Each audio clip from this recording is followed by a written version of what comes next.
दोस्तों, इस वीडियो में मार्केट की न्यूज़ को कवर करेंगे और कुछ कंपनीज के Q2 के नंबर सामने आ चुके हैं, उनको भी हम चेक करेंगे। मार्केट में अभी के टाइम पर काफ़ी फियर का माहौल बना हुआ है। मार्केट और कितना गिरेगा, कहाँ तक गिरेगा, यही सबके माइंड में चल रहा है। देखिए, ऐसा नहीं कि मार्केट फर्स्ट टाइम गिर रहा हो। इससे पहले भी काफ़ी टाइम मार्केट में बड़ी करेक्शन देखने को मिल चुकी है।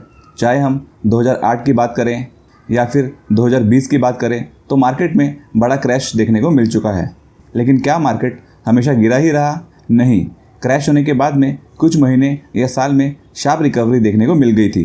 देखिए, अगर हम सोचेंगे कि मार्केट हमेशा ऊपर ही जाएगा, कभी गिरेगा नहीं, तो फिर मार्केट हमारे लिए नहीं है। अभी मार्केट को नीचे आने का कोई ना कोई रीज़न तो चाहिए होता है। अभी मेन रीज़न जो दिख रहा है वो है FIS, जो कि कंटिन्यूस इंडियन मार्केट में सेलिंग कर रहे हैं। अक्टूबर महीने में उन्होंने अब तक 98,000 करोड़ का सेल ऑफ किया है, जो कि ह्यूज सेलिंग है। और केवल 7 दिनों में ही स्मॉल कैप और मिड कैप इंडाइसेस में 9% तक फॉल देखने को मिल चुका है। अभी मे भी FIS को इंडियन मार्केट की वैल्यूशन थोड़ी ज़्यादा लग रही हो, इसके चलते भी वो लोग सेलिंग कर रहे हो और अपना पैसा चाइना मार्केट में ऐड कर रहे हो, क्योंकि चाइना मार्केट की वैल्यूशन अभी कम दिख रही है। और भी वेरियस रीज़न मार्केट की करेक्शन के लिए हो सकते हैं, जैसे कि USA में इलेक्शन होने वाले हैं। क्या इलेक्शन मार्केट के फेवर में आते हैं या फिर नहीं, और इसलिए ही शायद FIS पहले से सेल ऑफ कर रहे हैं। उसके अलावा ईरान और इजराइल के बीच जो कॉन्फ्लिक्ट चल रहा है, ये भी मार्केट के सेंटीमेंट नेगेटिव कर देते हैं। और फिर इंडिया की जो लार्ज कैप कंपनीज हैं, उनके दोस्तों Q2 के रिजल्ट मार्केट की एक्सपेक्टेशन से कम देखने को मिल रहे हैं। ये भी एक रीज़न हो सकता है। अभी दोस्तों, हम तो बस अनुमान लगा सकते हैं, क्योंकि मार्केट को एग्जैक्टली कोई भी प्रिडिक्ट नहीं कर सकता है। मार्केट कितना नीचे तक आएगा या फिर कहाँ से रिकवर होगा, ये कोई नहीं बता सकता। हम तो बस पॉजिटिव रह सकते हैं। अभी कुछ कंपनीज के Q2 के प्रॉफिट के बारे में बात करेंगे, जिनके प्रॉफिट अच्छे देखने को मिले हैं।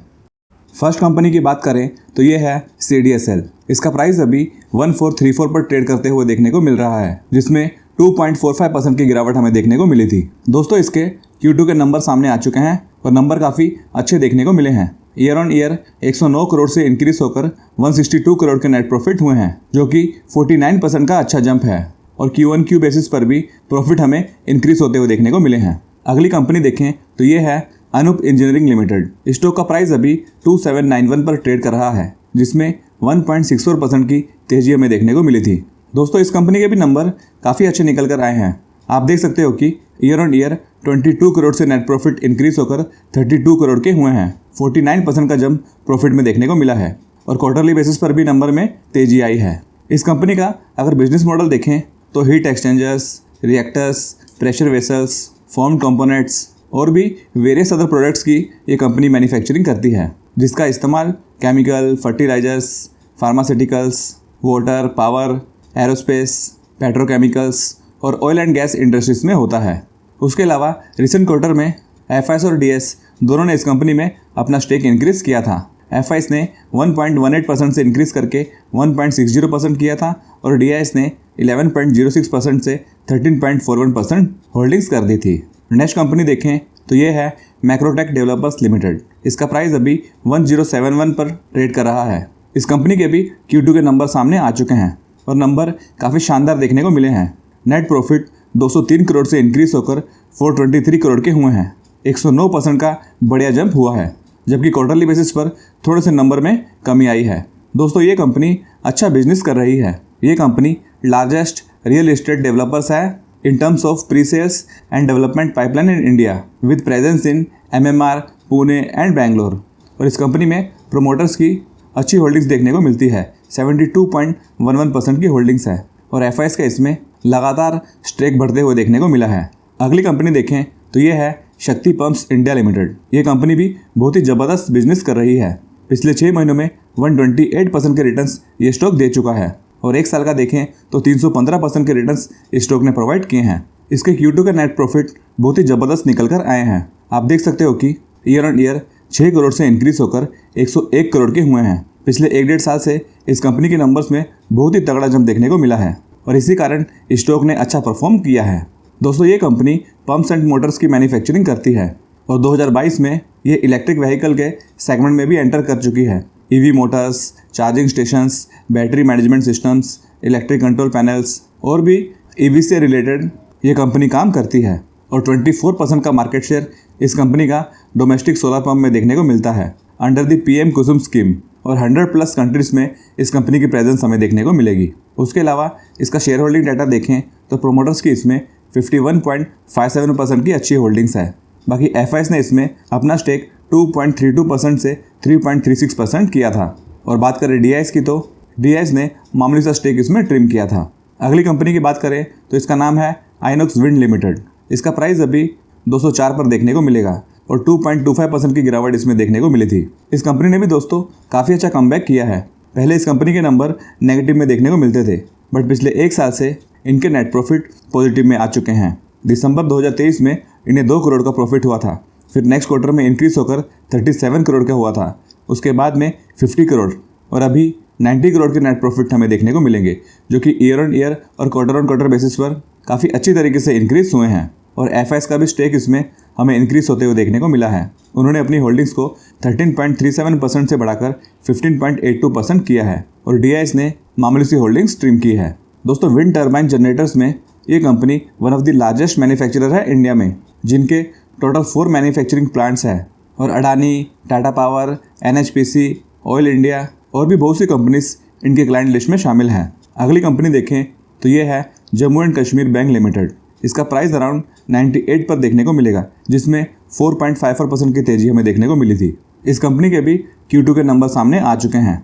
Net profit year on year 384 crore से इंक्रीज होकर 553 करोड़ के हुए हैं, जो कि 44% का जंप हमें देखने को मिला है और क्वार्टरली बेसिस पर भी नेट प्रॉफिट बढ़े हैं। दोस्तों, काफ़ी टाइम से बैंकिंग और फाइनेंस स्टॉक्स ने अंडर परफॉर्म किया है। अभी स्टॉक ने भी पिछले 1 साल में 6% के नेगेटिव रिटर्न्स दिए हैं, जबकि प्रॉफिट में इसके अच्छी ग्रोथ देखने को मिली है और अभी इसका PE रेशियो भी 5.30 पर देखने को मिलेगा, जो कि अपने इंडस्ट्री PE से कम है। नेक्स्ट कंपनी है बंधन बैंक लिमिटेड। स्टॉक में हमें 6.34% की गिरावट देखने को मिली थी और प्राइस अभी 169 पर ट्रेड कर रहा है। इसके नेट प्रॉफिट देखें तो ईयर ऑन ईयर 721 करोड़ से बढ़कर 937 करोड़ के हुए हैं। 30% का जंप नेट प्रॉफिट में देखने को मिला है और क्वार्टरली बेसिस पर नंबर में थोड़ी कमी देखने को मिली है। स्टॉक में दोस्तों अच्छी खासी गिरावट हो चुकी है। स्टॉक 50 डेज और 200 डेज मूविंग एवरेज के नीचे आ चुका है। इस कंपनी में दोस्तों FIs और DIs की स्ट्रॉन्ग होल्डिंग्स है। FIs की 26.73% और DIs की 16.33% की होल्डिंग्स है, जबकि DIs ने इसमें अपना स्टेक इंक्रीज किया है, वहीं पर FIs ने थोड़ी बहुत होल्डिंग्स घटा दी है। अगली कंपनी की बात करें तो इसका नाम है डिक्सन टेक्नोलॉजीज इंडिया लिमिटेड। इसका प्राइस अभी 13,930 पर देखने को मिलेगा, जिसमें 7.53% की गिरावट देखने को मिली थी। दोस्तों, ये कंपनी बहुत ही बढ़िया बिजनेस कर रही है और काफ़ी लंबे समय से ये स्टॉक हमें ऊपर जाते हुए देखने को मिला है। 1 साल में 159% तक रिटर्न्स ये स्टॉक दे चुका है, वहीं पर 5 साल में 2000% से भी ज़्यादा रिटर्न्स इस स्टॉक ने प्रोवाइड किए हैं और उसके पीछे का रीज़न है इस कंपनी के प्रॉफिट में ग्रोथ। काफ़ी सालों से इस कंपनी ने अपने प्रॉफिट को कंसिस्टेंसी के साथ में इंक्रीज़ किया है और Q2 के भी नंबर इसके काफ़ी कमाल के आए हैं। 113 करोड़ से नेट प्रॉफिट इंक्रीज होकर सीधा 412 करोड़ के हुए हैं। बहुत ही अच्छा जंप नेट प्रॉफिट में हमें देखने को मिला है और क्वार्टरली बेसिस पर भी प्रॉफिट में अच्छा जंप हुआ है। दोस्तों, वैल्यूएशन इस कंपनी की काफ़ी ज़्यादा हो चुकी है। 149 के PE पर यह भी अवेलेबल है। FIs और DIs का इसमें एक अच्छा स्टेक है और FIs ने रिसेंटली इसमें अपनी होल्डिंग्स भी इंक्रीज की है। 19.33% से 22.69% होल्डिंग्स की है, वहीं पर DIs ने अपनी होल्डिंग्स को इसमें कम किया है, 26.08% से 23.14% किया है। दोस्तों, इस कंपनी का बहुत ही स्ट्रॉन्ग ऑर्डर बुक है और वेरियस सोर्सेस के मुताबिक this company expects to earn 40,000 crore revenue in financial year 2025, which is 25% to 33% higher than the earlier guidance, जो एक अच्छी न्यूज़ है इस कंपनी की। दोस्तों, ये कंपनी इंडिया की one of the leading EMS player है, जिनके बिजनेस में अच्छी ग्रोथ नज़र आती है। तो दोस्तों, चैनल पर अगर आपने फर्स्ट टाइम विजिट किया है तो हमारे चैनल को सब्सक्राइब कर सकते हैं और इस वीडियो को आप लाइक भी कर सकते हो। See you in our next video. Thanks for watching.